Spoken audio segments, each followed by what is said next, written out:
Bienvenue à cette édition du 16 octobre de votre bulletin de nouvelles locales. Premièrement, la première séance publique de la nouvelle mouture du Conseil de la MRC de Maria-Chapdelaine a eu lieu cette semaine. Le préfet Luc Simard a été officiellement assermenté après avoir été élu par acclamation pour un second mandat. Donc, je, Luc Simard, déclare sous serment que j'exercerai mes fonctions de préfet avec honnêteté et justice, dans le respect de la loi et du code d'éthique et de déontologie du préfet élu au suffrage universel de la MRC de Maria-Chapdelaine. Je m'engage également à respecter les règles de ce code applicables après la fin de mon mandat. Donc, je vous félicite, M. Simard, puis je vous souhaite un excellent mandat jusqu'en 2025. Bonne soirée à tout le monde. Merci. Les membres du Conseil de la MRC ont aussi profité de l'occasion pour souligner l'implication de Jerry Piquette, directeur de la Régie intermunicipale de sécurité incendie de Girardville, Saint-Edmond, Albanel, Normandin, Saint-Thomas, qui a été récemment honoré par le gouvernement du Québec lors de la Journée nationale de reconnaissance des pompiers et pompières. Il y a eu une citation d'honneur, il n'y en a pas eu beaucoup au Québec, là, ça vous l'avez vu dans les médias, mais c'est vraiment un exploit là, pour M. Piquette, puis ça récompense toutes les années qu'il a mis en formation, tout son engagement là, comme pompier. Puis aussi, c'est lui qui a mis en place la régie du géant là, en 2003, c'est une des premières régies. Je pense que tout le monde le connaît, de père en fils. Son père était pompier, donc lui, par défaut, est devenu pompier volontaire à Ville-de-Normandin. Et 40 ans plus tard, il est toujours directeur du service, une passion sans relâche. Les incendies, pour lui, c'est sa vie. Alors, je suis content pour lui qu'il ait eu cette reconnaissance-là parce qu'il a été dévoué à la cause, puis formateur reconnu au niveau de l'École nationale des pompiers. Alors, tout un honneur pour M. Piquette, puis je pense qu'il méritait là, cette récompense-là.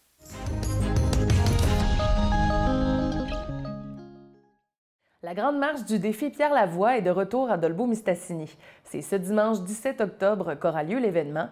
Certaines mesures sanitaires sont mises en place afin de respecter les demandes gouvernementales. Le club Rotary de Dolbeau-Mistassini prendra de nouveau part au déroulement de la grande marche cette année. Pour en savoir plus, nous avons rencontré le coprésident du comité organisateur, Dr Charles-Éric Lécuyer, et la présidente du club Rotary de Dolbeau-Mistassini, Mme Monica Prévost. Après une année d'absence, en fait, là, on revient. On avait fait là, il y a 2 ans. On revient cette année en petite force. On espère avoir une édition quand même plaisante malgré les mesures qui sont mises en place. Donc oui, on revient pour... Ça fait une 2e année que nous, on l'organise, moi et Dr Céline Benoît. Donc avant, c'est Dr Marie-André Savard qui nous a passé le relais. Ça a lieu ce dimanche, le 17 octobre. On se rejoint à la polyvalente Jean Dolbeau. Ça va être sur l'entrée, sur le côté où les autobus.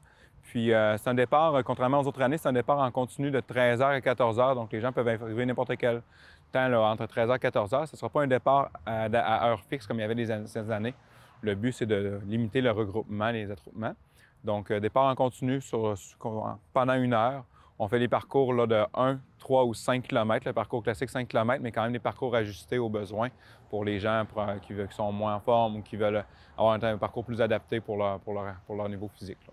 Encore des amuseurs de rue qui vont être là cette année, comme il y a eu 2 ans, que ça avait été apprécié. Puis l'autre partie d'animation, ça va être une surprise musicale, je vous dirais. Je vais vous dire ça, mais une surprise musicale, mais différente. En fait, c'est assez simple. C'est au niveau lors du lieu de départ, à l'endroit du départ, on va demander aux gens de porter le masque s'il y a un attroupement ou s'ils ont affaire à rentrer en dedans à l'intérieur. Sinon, pendant la marche, c'est à la discrétion des participants, mais il n'y aura pas de masque exigé ni de passeport vaccinal exigé. On demande aux gens de simplement garder une mesure de distanciation adéquate, comme ils sont habitués depuis quand même un certain nombre de mois. Mais sinon, pas de passeport vaccinal, on va avoir des gels sur les places pour se laver les mains.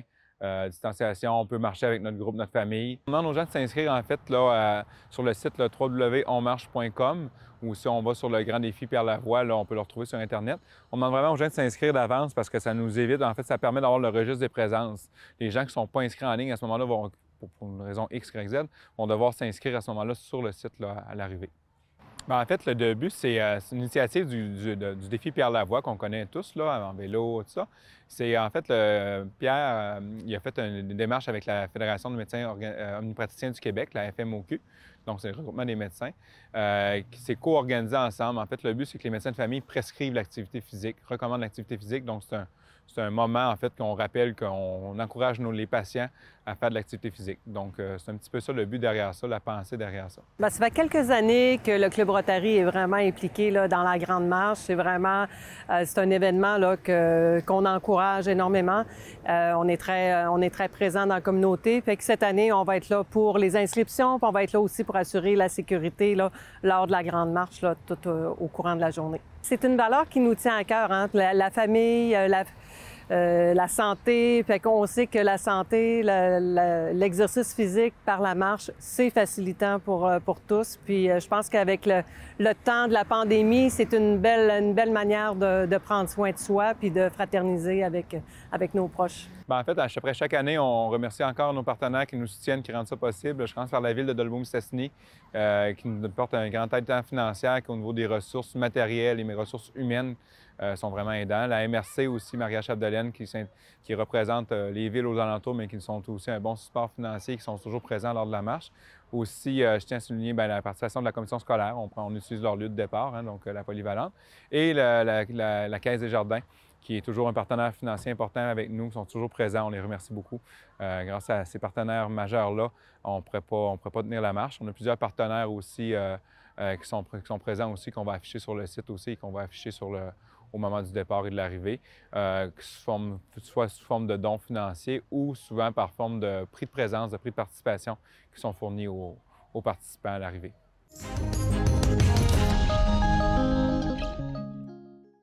T'es un entrepreneur, tu viens du Saguenay-Lac-Saint-Jean, t'as des contrats, ça va bien, mais tout ce qui te manque, c'est de la main-d'œuvre.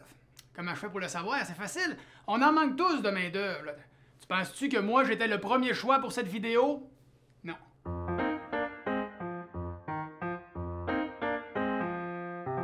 Puis je suis certain que t'as déployé de l'énergie puis du temps pour attirer de la main-d'œuvre.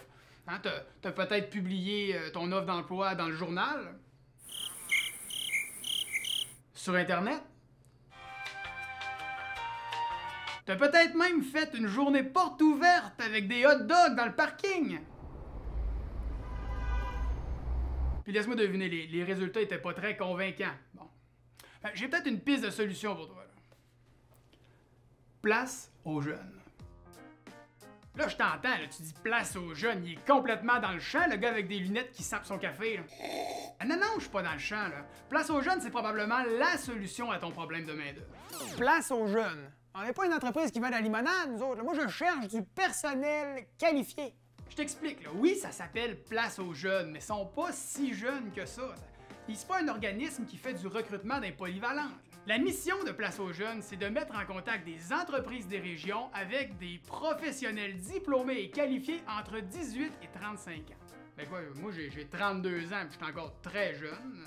Je connais Facebook, Instagram, TikTok. Il n'y en a pas d'autres, pas mal ça, hein? Je te l'accorde. Ils auraient pu être plus précis dans leur nom d'organisme. Ils auraient pu appeler ça Place aux jeunes qualifiés et diplômés entre 18 et 35 ans. Mais il y a un gars au marketing qui s'en est mêlé, puis on est très content. C'est super simple. Tu vas sur le site de Place aux jeunes Saguenay-Lac-Saint-Jean, qui apparaît quelque part présentement, ça c'est ta job. Tu sélectionnes ton territoire et tu choisis ton agent. Cet agent-là va entrer en contact avec toi, tu vas lui partager tous tes besoins. Il va ensuite chercher parmi une banque de 65 000 candidats. Pas rien, là. Si les démarches ne fonctionnent pas, ils vont quand même faire la promotion de ton offre d'emploi dans tous les événements de recrutement auxquels ils participent. Les chances sont très élevées pour qu'ils trouvent le candidat parfait pour ton entreprise. Puis encore là, c'est pas fini, hein? Séjour exploratoire pour qu'ils découvrent la région, aide dans la recherche d'un logement, invitation à des événements de réseautage. Pendant ce temps-là, je te rappelle que toi, tu fais rien. On s'entend. T'as déjà fait des tentatives de recrutement beaucoup plus compliquées et beaucoup moins efficaces. Ça fait pas mal le tour. Sans frais, j'ai-tu dit? C'est sans frais! On l'aurait dit, on le dit. On peut pas trop le dire, ça. Fait que c'est ça, contacte-les! Vas-y!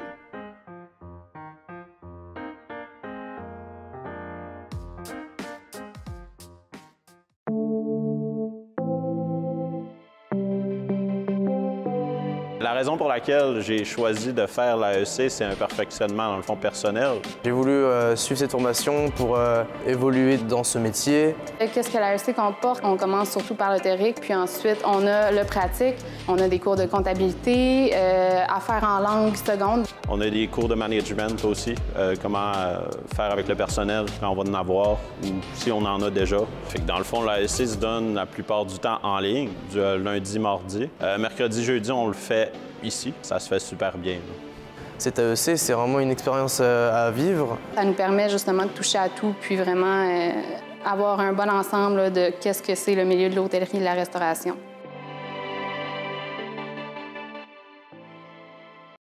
Votre code QR, c'est votre passeport vaccinal. Si vous avez 13 ans et plus, rendez-vous au québec.ca/passeport vaccinal pour télécharger votre passeport. Vous pouvez l'imprimer, le prendre en photo avec votre appareil mobile ou l'importer dans l'application VaxiCode. Pour accéder aux lieux publics et aux activités où l'on exige le passeport vaccinal, vous devrez aussi présenter une pièce d'identité. Obtenez votre passeport vaccinal au québec.ca/passeport vaccinal ou téléchargez l'application VaxiCode.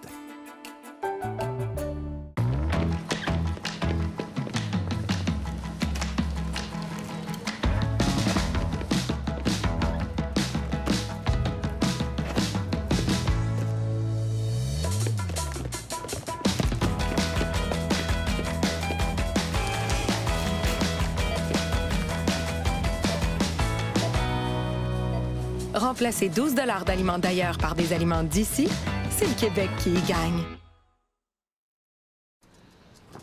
Les filles, je vous adore. Hein? Vous êtes vraiment là, toute ma vie. Mais là, je dois vous avouer que ce qui est important pour moi, là, présentement, c'est le développement résidentiel. Ben oui, mais Simon, je comprends, mais il y a aussi les pompiers, le traitement des eaux, la piste cyclable, le déneigement, la bibliothèque, le jardin communautaire. Puis les permis de construction. Parce que les services municipaux sont au cœur de notre quotidien. Aux élections municipales, allons voter. Je t'aime, Vincent. Je pense toujours à toi, puis sincèrement, je pense qu'on a plein de points en commun. Mais il y a des choses tellement plus importantes que toi présentement dans ma vie, comme la voirie. OK, mais il y a aussi les espaces verts, le recyclage, le terrain de pétanque, le nettoyage des rues, les taxes municipales de parc à chiens, puis le transport en commun. Parce que les services municipaux sont au cœur de notre quotidien. Aux élections municipales, allons voter.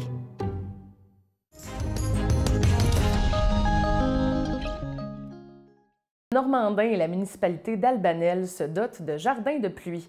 En collaboration avec le Conseil régional de l'environnement et du développement durable, la Société de gestion environnementale et l'organisme de bassin versant Lac-Saint-Jean, ces jardins ont été inaugurés la semaine dernière pour encourager les citoyens à faire de même sur leur terrain afin de faciliter la filtration des eaux de pluie. L'activité d'inauguration était, au passage, la dernière représentation publique de Francine Chiasson en tant que mairesse d'Albanel. C'est un jardin de pluie modèle qui est réalisé dans le cadre d'un projet un peu plus global. Cette année, il y a 5 jardins de pluie comme ça qui ont été aménagés dans des municipalités dans le bassin versant du lac Saint-Jean. Puis l'année prochaine, il y en aura 5 autres qui vont être installés. Vraiment, l'objectif de faire ces jardins de pluie modèle, vous voyez qu'ils sont tous accompagnés d'un petit panneau informatif ici, c'est vraiment d'encourager les municipalités et les citoyens d'aménager ce type d'infrastructure verte. Puis pourquoi c'est intéressant d'avoir un jardin de pluie sur un terrain? C'est vraiment parce que ça va récolter les eaux de pluie qui vont ruisseler depuis le toit. Là, on voit vraiment le jardin de pluie, il est connecté à la gouttière. Donc il va récupérer toute l'eau de pluie qui va tomber sur la toiture du bâtiment. Ça va faire en sorte que ça va vraiment dévier l'eau de pluie. À la place que l'eau se dirige vers les égouts, que ce soit les égouts pluviaux ou les égouts domestiques, merci. Ça va faire en sorte que l'eau, elle va être filtrée dans le jardin de pluie par les végétaux. Les racines des plantes, ça va permettre de nettoyer l'eau en quelque sorte avant que l'eau, elle retourne dans la nappe phréatique. Donc ça permet vraiment d'éviter une eau qui va être contaminée, de rejoindre le réseau. Éventuellement d'engorger le réseau aussi. Donc au final, ça permet de limiter la quantité d'eau contaminée dans le milieu naturel. Donc c'est vraiment un projet super important. pour améliorer la qualité de l'eau générale dans les cours d'eau de la région. Donc on encourage vivement les citoyens puis les municipalités à installer ce type d'infrastructure sur leur terrain. Dans un premier temps, je tiens à remercier Mme Moreau et M. Perrault, là, qui sont les gens le personnel de la municipalité d'Albanel qui nous a aidés à travers tout ça. C'est quand même, comme vous expliquez à Mme Malamud, un concept assez simple à reproduire. En fait, on a vraiment, au niveau du bassin, là, creusé à environ 30 cm pour remettre de la terre de jardin et du compost. Et par la suite, on a mis environ 5 cm de paillis auquel on a mis des végétaux dans le milieu du bassin, que c'est des végétaux vraiment en plus tolérantes à une forte quantité d'eau. Et dans les côtés, on a mis vraiment des végétaux, oui, qui tolèrent l'eau, mais qui sont quand même un petit peu plus résistants lors d'épisodes, admettons, de sécheresse qu'on a vu beaucoup cette année. En fait, concernant les 5 jardins de pluie qu'on a fait cette année, peut-être vous les énumérez, on a du côté de Chambord, Lac-Bouchette, Albanel, Normandin et également du côté de Lac-Bouchette et Matavachouane-Lac-Alaqua qui me manquait celle-là. Et également les 5 prochains, justement, jardins pluviaux qui vont être effectués. Là, ça va être du côté, entre autres, de Dolbeau-Mistassini, Robertval, Sainte-Jeanne-d'Arc, Héberville et La Marche. En fait, ça sera 5 nouveaux jardins de pluie modèles qui vont être faits dans le bassin versant du lac Saint-Jean. Et si les gens veulent avoir plus d'informations, oui, il y a des panneaux d'information dans chacun des jardins, mais ils peuvent consulter également le site Internet du Conseil régional de l'environnement, auquel il y a une section dédiée vraiment au projet pour lequel là, il y a différentes documentations qui expliquent vraiment comment concevoir un jardin de pluie. La municipalité d'Albanel, dès le début qu'on a été approché par le conseil de ce projet-là, bien, on a manifesté notre intérêt parce qu'on a à cœur l'environnement, on a à cœur aussi la qualité de l'eau. C'est un domaine qui nous préoccupe et qui nous intéresse beaucoup. Alors, on a été dans les premiers à dire oui, je pense, comme M. Chasson le disait, pour les autres municipalités également. Alors, je trouve que c'est une belle réalisation. Puis, en terminant, bien, c'est la dernière activité de mon mandat. Alors, je suis même plus la mairesse là. Depuis lundi soir, après avoir siégé, bien, c'est M. Dave Plourde qui est maintenant assermenté comme maire de la municipalité. Mais ça me faisait plaisir d'assister ce matin à... C'est une belle fin de mandat d'inaugurer ce jardin de pluie.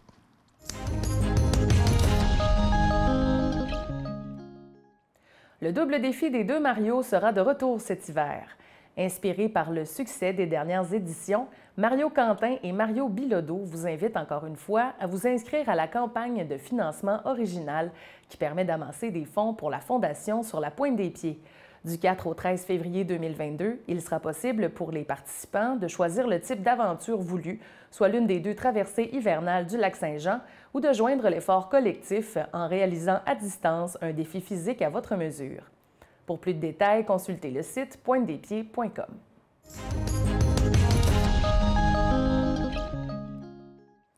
Le Centre de formation professionnelle du Pays des Bleuets offre aux élèves de toutes les écoles secondaires du territoire une nouvelle formation en formule métier-études, soit opération d'équipement de production. Ce programme offert en concomitance permet à des élèves de poursuivre leurs études secondaires et de débuter un cours en formation professionnelle en même temps. Un minimum de 15 heures par semaine doit être réalisé dans le programme de formation professionnelle choisi. Ce programme s'ajoute aux autres cours offerts en métier-études au CFP du Pays des Bleuets, soit abattage et façonnage des bois, coiffure, secrétariat, comptabilité, mécanique automobile, mécanique d'engins de chantier et soudage-montage. Les élèves intéressés sont invités à communiquer avec la conseillère d'orientation de leur école ou avec le centre de formation des adultes. Nos entreprises de transformation du bois sont activement à la recherche de bons opérateurs en usine. Tu aimerais devenir un candidat de premier choix afin de combler un des nombreux postes disponibles?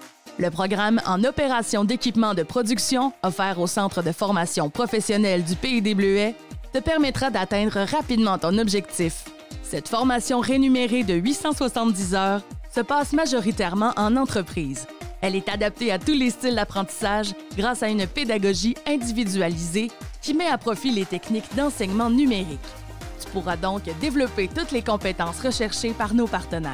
À la fin de cette formation, tu seras en mesure de comprendre le fonctionnement et les séquences d'un procédé de fabrication, d'opérer efficacement différents équipements et de participer à l'entretien préventif ainsi qu'au contrôle de la qualité. Faire le choix de s'inscrire au programme en opération d'équipement de production du CFP du Pays des Bleuets, c'est choisir d'être payé pour obtenir, en moins d'1 an, un diplôme qui changera complètement tes perspectives d'avenir. Tu veux en savoir plus? Visite le www.toncfp.com ou contacte-nous directement. Au CFP du Pays des Bleuets, 1 à 1, on forme des pros.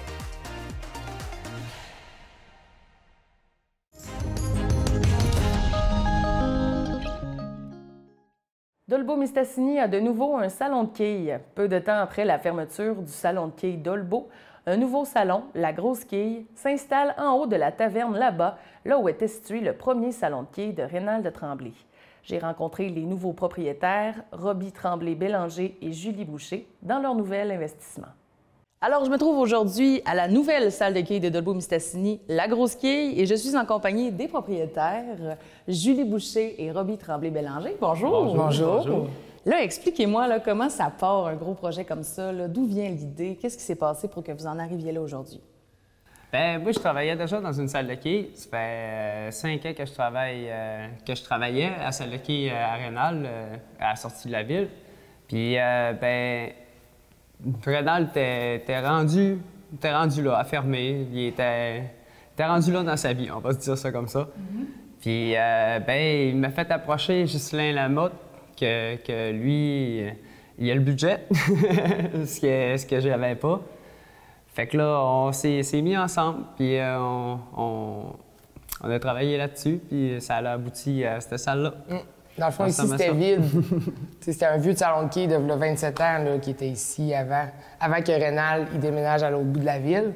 Puis bien, on s'est fait approcher, puis on a embarqué à 2 pieds dans le projet. Puis dans le fond, quand vous êtes arrivé ici, il n'y avait rien, là.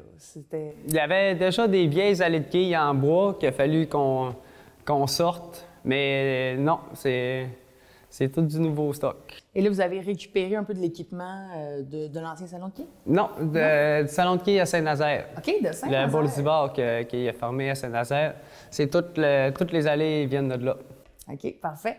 Puis là, est-ce que je me trompe ou un salon de quilles en hauteur au 2e étage, on voit pas ça tous les jours?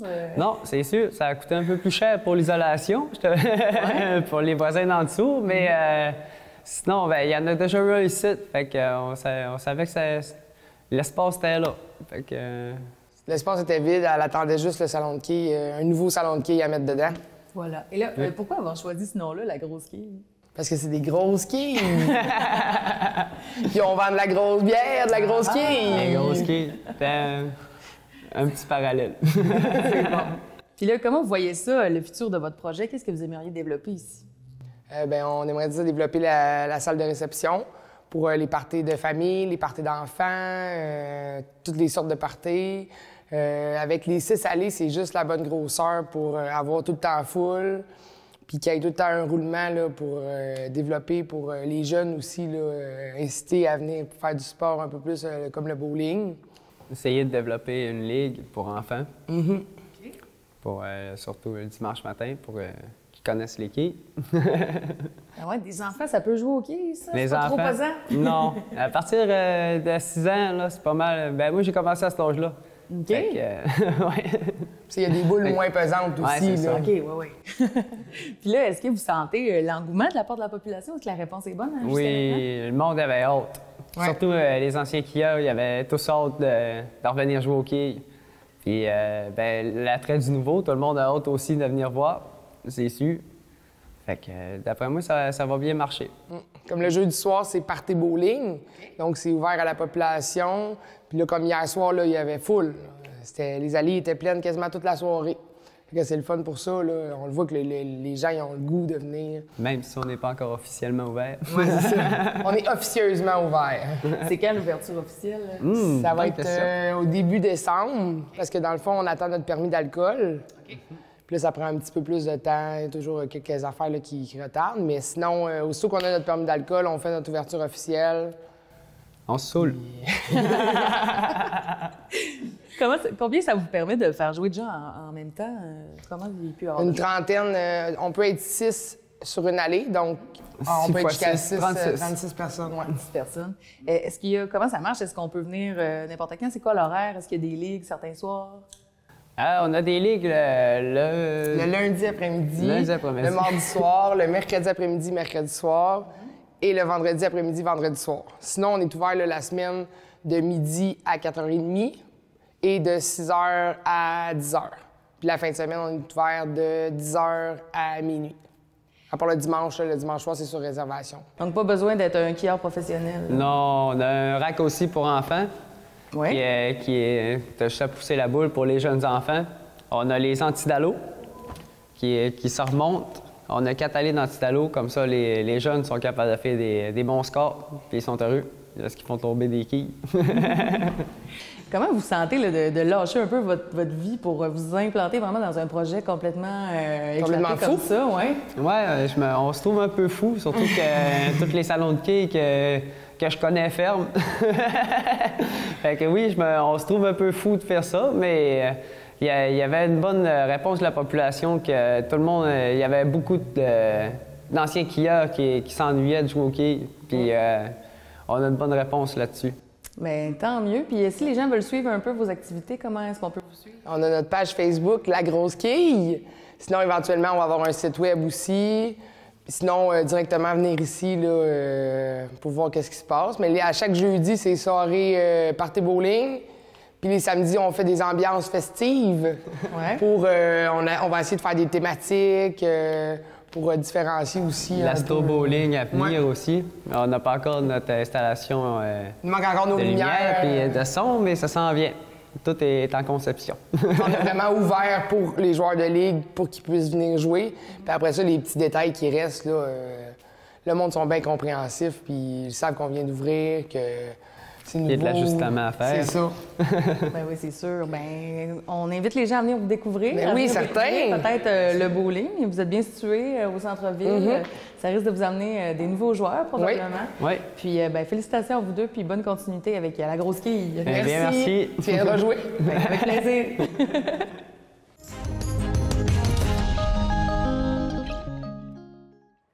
Et voilà, c'est ce qui conclut pour cette semaine. Pour plus d'informations locales, abonnez-vous à notre page Facebook.